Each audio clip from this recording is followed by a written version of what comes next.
10분으로 끝내는 절세 비법. 안녕하세요.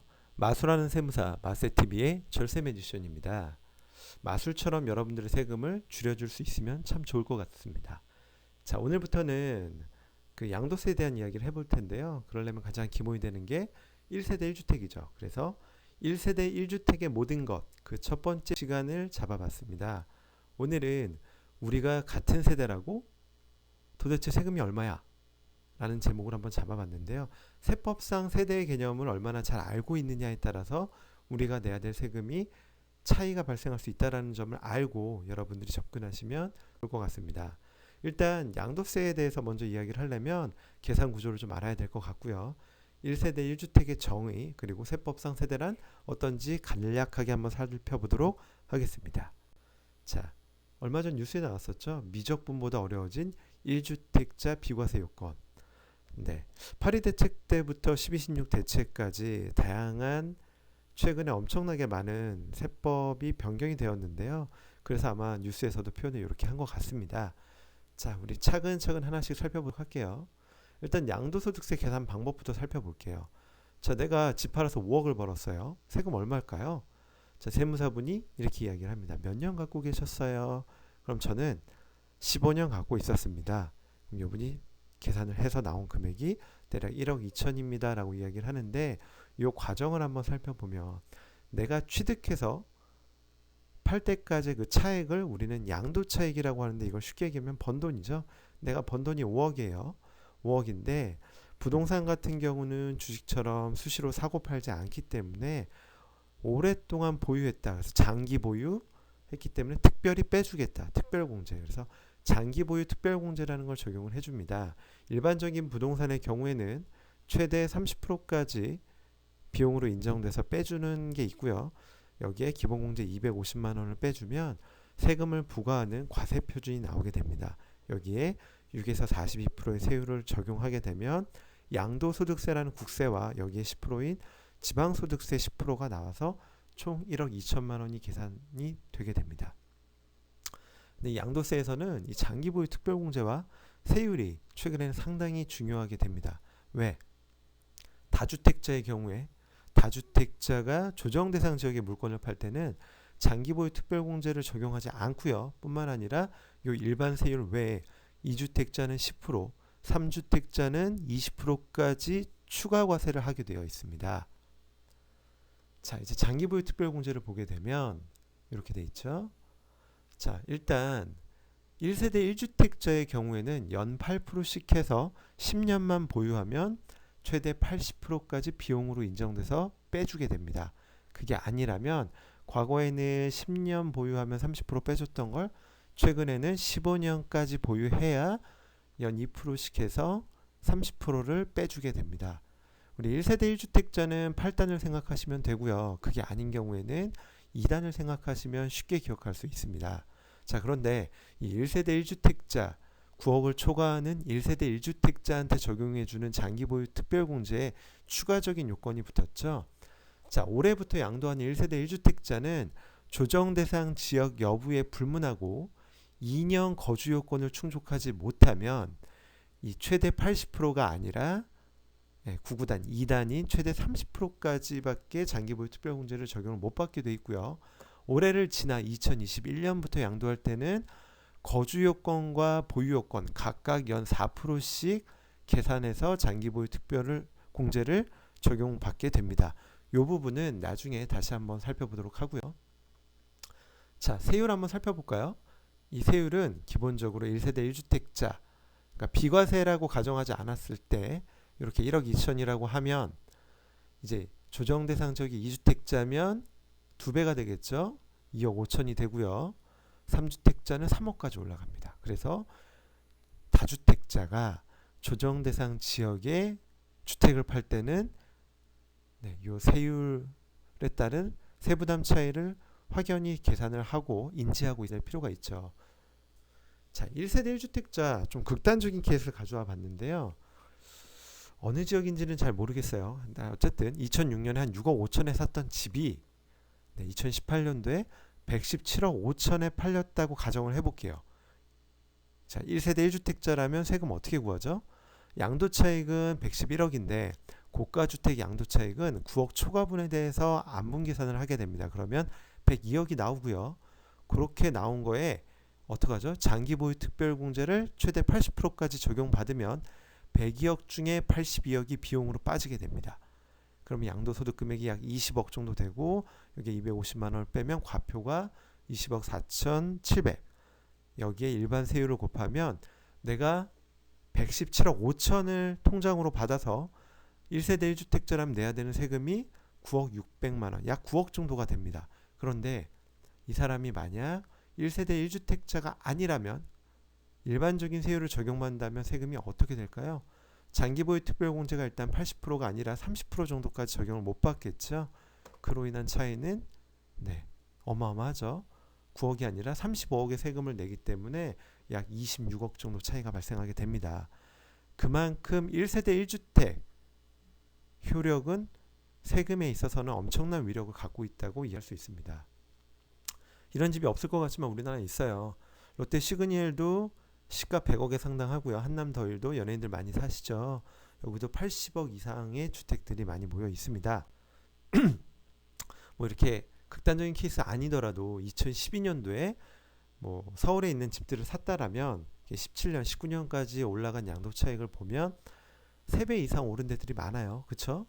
한 7년 만에 음마아파트도 그렇고 뭐 반포자이 이런 뿐만 아니라 마포, 뭐 영등포 이런 데도 생각해 보면 참 우리가 집을 사놓기만 했어도 뭐 최소한 2배 이상은 그렇죠. 그리고 올해 더 많이 오르고 있죠. 그래서 지금도 늦지 않았다, 뭐 지금 너무 늦었다, 뭐 여러 가지 이야기들이 있지만 어쨌든 이런 집을 하나 갖고 있다라면 이걸 팔 때는 세제 혜택을 분명히 볼 수 있습니다. 자, 이런 부분들을 신고했을 때 세무서에서는 이 1세대 1주택자 요건을 좀 면밀하게 살펴보는데요. 세법상 이야기하는 1세대를 충족했냐, 그리고 세법에서 이야기하는 1주택자가 맞는지, 아니면 보유 요건이나 거주 요건을 충족했는지, 그리고 2주택 특례 규정에 해당되는지 여부 등을 하나씩 살펴서 이게 맞는지 여부에 따라 과세를 하게 되어 있는데요. 따라서 우리는 이 부분을 좀 명확히 알 필요가 있습니다. 오늘은 그 중에서도 세법상 세대가 어떤 게 있는지를 살펴볼 건데, 일단 이런 질문들을 생각해 볼 수 있을 것 같아요. 자, 우리가 세법상 이야기하는 1세대를 판정하는 기준은 언제일까요? 이건 어렵진 않죠. 그렇죠. 내가 주택을 파는 시점, 양도하는 시점, 양도일 현재 1세대가 되냐 안 되냐를 기준으로 계산을 하게 되고요. 자, 부부가 어떤 연유인지 모르겠지만 각각 단독 세대를 구성하거나 가정 불화로 별거를 한다. 그래서 별도 세대를 구성했다. 그럼 얘들은 단독 세대일까요? 통일 세대일까요? 자, 세 번째 질문입니다. 자, 요새 30, 40대, 50대에도 결혼 안 하고 혼자 사시는 분들 많죠. 배우자가 없을 때에도 1세대로 볼 수 있을까요? 자, 이런 것도 생각해 볼 수 있겠죠. 1층엔 부모가 살고요. 2층엔 자녀 가족이 거주합니다. 이들은 동일 세대일까요? 별도 세대일까요? 자, 답 다 구하셨나요? 일단 이 부분에 대해서 하나씩 같이 살펴보도록 하겠습니다. 자, 세법에서 1세대란 이렇게 이야기를 하고 있습니다. 거주자 및 그 배우자가 그들과 같은 주소 또는 거소에서 생계를 같이 하는 자와 함께 구성하는 가족 단위. 자, 여기에는 거주자 및 배우자의 직계 존비속 위아래 및 형제자매까지 포함을 합니다. 이 얘기는 뭐냐면 형제자매의 배우자는 아니라는 거예요. 그래서 장인 장모 그리고 처남 처제는 거주자 또는 처남 처제는 내 배우자의 형제자매죠. 가족이에요. 그런데 자, 형수 형의 와이프죠. 그러면 내 형제자매지만 형제자매의 배우자는 가족이 아닌 거예요. 그러니까 동일 세대로 볼 수 없는 겁니다. 같이 살지 않는 한은. 그러니까 가족의 범위에는 이렇게 형수나 제수나 형부 제부는 아니고 처남이나 처제, 장인 장모 이런 식으로 우리가 구분을 지을 필요가 있다라는 걸 여러분들이 아실 필요가 있습니다. 자, 일시퇴거자 어떤 경우가 있죠? 그렇죠. 군인들 있죠. 요새 군인 월급이 54만 원까지 올랐어요. 네, 하지만 이런 군인들의 경우에는 일시택이기 때문에 별도로 산다 하더라도 별도 세대로 보지 않습니다. 동일 세대 봅니다. 자, 배우자가 없을 때도 1세대로 볼 수 있을까라는 부분에 대해서 세법에서는 이렇게 이야기를 하고 있습니다. 일단 거주자 연령이 세법상으로는 세법에서 볼 때 거주자 연령이 30세가 넘으면 별도 세대를 구성할 수 있는 나이다라고 보고 있고요. 배우자가 사망하거나 이혼한 경우, 그래서 배우자가 없다 하더라도 이 사람들은 별도 세대로 보고요. 소득이 국민기초생활보장법에 따른 기준 중위소득의 40% 이상으로 소유하고 있는 주택을 관리 유지하면서 독립된 생계를 유지할 수 있을 경우, 그럼 저 40% 해당되는 거는 매년 바뀌겠죠. 아마 올해는 대략 한 70만 원 정도 될 것 같기는 한데 요 금액을 한번 확인하시고, 요 규정에 요 것들에 해당이 된다라면 배우자가 없다 해도 1세대로 볼 수 있습니다. 그러니까 일정한 나이가 돼서 본인이 직장 생활을 하던 사업을 하던 어느 정도 소득 활동을 하고 있다라면 배우자가 없다 하더라도 독립된 세대로 인정을 해주겠다라는 이야기죠. 자, 그러면 배우자가 어떤 연유든 간에 단독 세대를 구성하면 별도 세대일까요? 세법에서는 동일 세대로 봅니다. 근데 이게 되게 안타까운 케이스들도 있어요. 뭐냐면 결혼해서 애를 낳고 아들 하나 낳고 산다고 가정을 해볼게요. 그러다가 둘이 마음이 안 맞아서 이혼을 헤어집니다. 이혼하지 않고요. 그냥 따로 사는 거예요. 그리고 이 남자는 다른 여자와 또 삽니다. 그리고 이 여자분은 이 아들을 데리고 한 2, 30년 살다가 20년 이상 살다가 아들이 군대를 갔다 와서 집이 좁아서 새로운 집을 구입할 계획을 갖고 있어요. 그럼 어떻게 해야 되죠? 일단 기존에 있던 집을 팔아서 거기서 발생한 양도차익을 들고 새로운 큰 집으로 이사를 해야겠죠.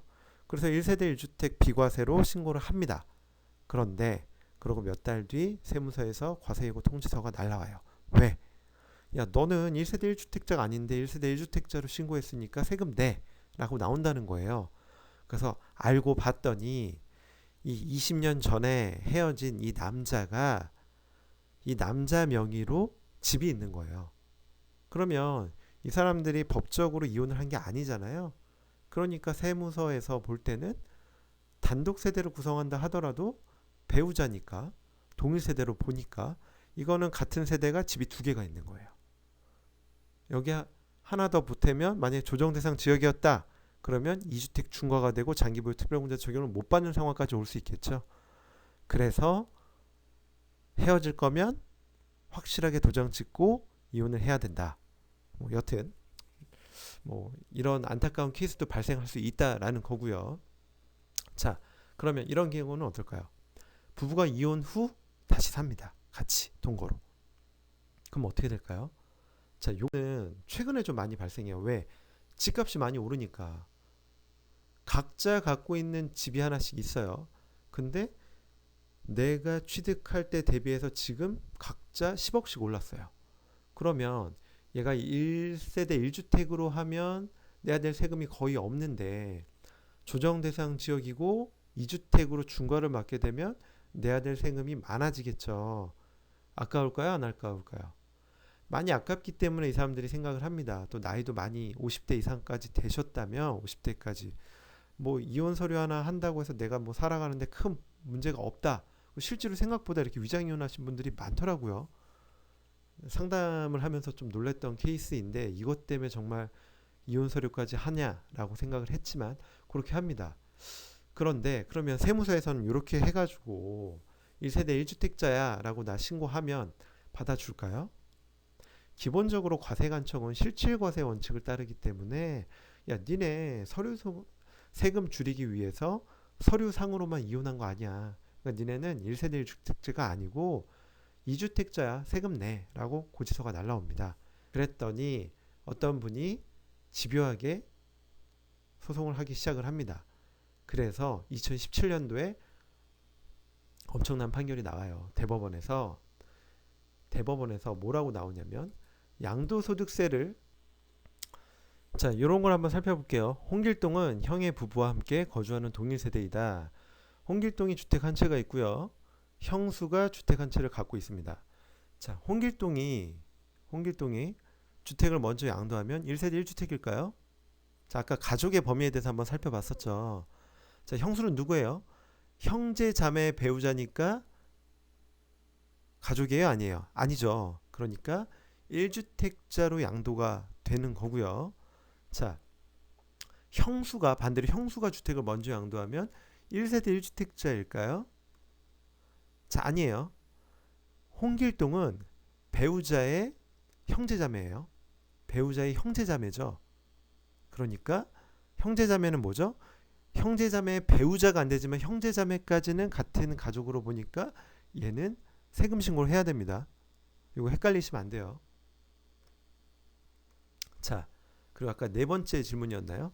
동일 주소에 1, 2층에서 이제 1층에선 부모가 살고 부모 세대가 살고 2층에는 자녀 세대가 거주하고 있습니다.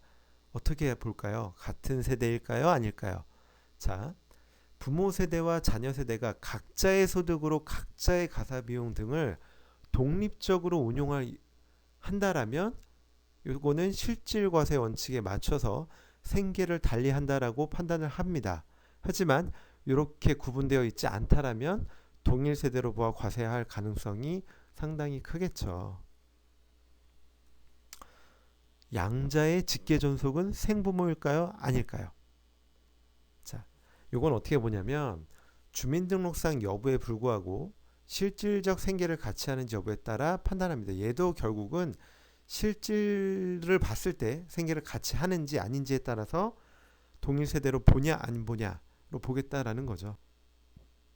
자, 오늘 세법상 주택에 대해서 세대에 대해서 한번 살펴봤는데요. 자, 일단 세법에서 얘기하는 1세대란 생계를 같이 하는 자와 함께 구성하는 가족 단위를 말하고요. 거주자 및 배우자의 누구요? 직계 존비속 및 형제자매까지. 그래서 형수나 제수씨, 그리고 형부나 제부는 안 된다라는 거, 가족 단위로 보지 않는다라는 거. 두 번째는 부부는 독립세대를 구성해도 동일세대로 봅니다. 위장이혼은 한때는 인정했었지만 지금은 그 실질이 중요하기 때문에 위장이혼 후 사실혼이 있다면 사실혼 관계 배우자는 동일세대로 본다.